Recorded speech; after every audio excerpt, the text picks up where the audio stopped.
I've had a few questions recently about how I put these telemetry details onto my videos, like this speedometer and this altimeter, the speedos and the G gauges that I use in some of my remote control car videos.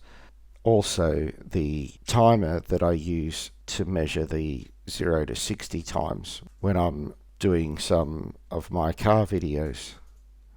And the answer is it's really quite simple.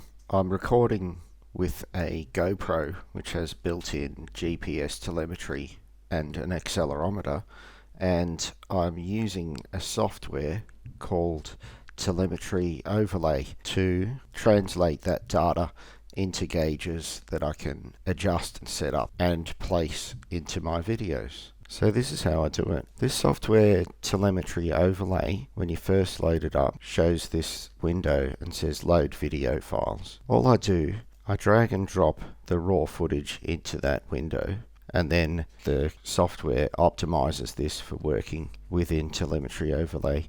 This takes a little bit of time.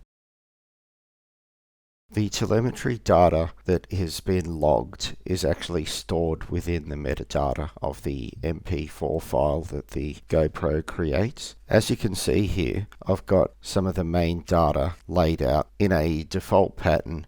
Up in the top left here, there's a GPS location log. There's an altimeter down here on the bottom left, a compass on the top right, a distance travelled along the top, a speedometer in the middle, and a G-force meter on the right hand lower side. So each of these gauges is editable, and you can just click on those, and over here you'll see all of the options for that gauge that can be edited. You can change the colours, the size, all of that sort of stuff.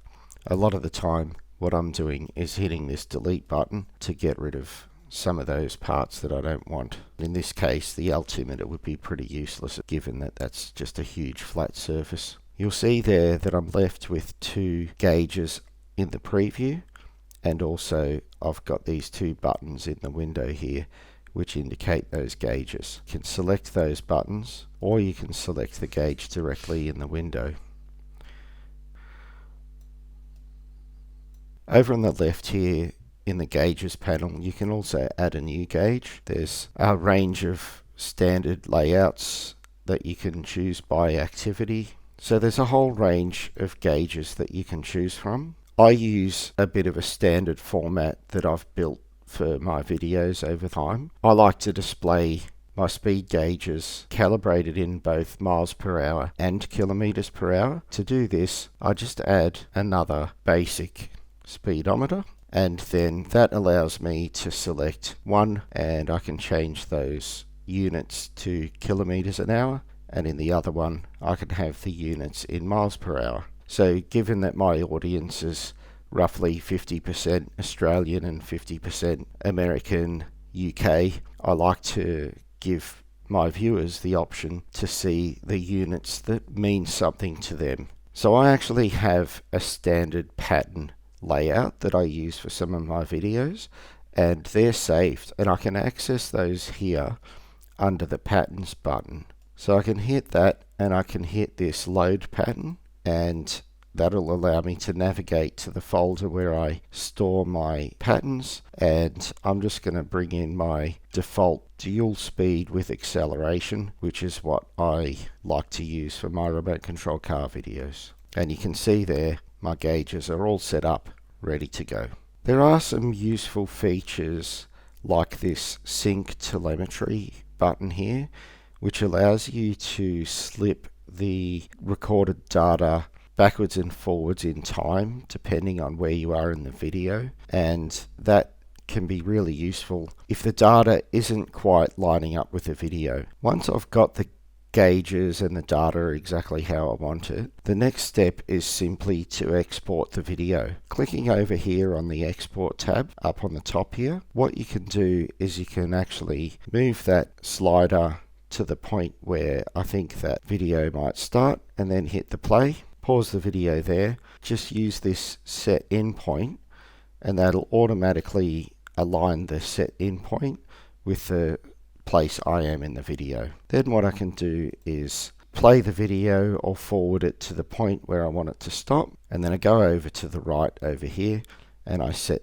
the out point. So this is reducing the amount of video output that I produce when I export this. And then over here you basically have the option to change the folder where you want the data to go. Usually I use the same file name as my video source and add the letter T on the end to indicate to me that I have added telemetry data to that video. Another interesting feature, and I use this often when I invert my GoPro to collect some of my footage, is to use the chroma key background. So that exports only the telemetry data with a chroma key background there that is really easy to edit out in Premiere Pro. So you hit the export button, and this takes a fair bit of time because the rendering is done by the CPU. Unfortunately, Telemetry Overlay isn't able to use my GPU to do this rendering. I find that it's a small price to pay for me being able to produce the kind of content that I want to produce. So once I'm done and I've exported my content, away we go. In a nutshell, that's how I add telemetry to my videos. I hope you enjoyed this behind the scenes video that I made. I've made this video in response to questions that have been asked by some of my viewers, and I hope this helps you to understand how easy it is to actually do this. That's all for today. I hope you enjoyed watching. Until next time, see you later.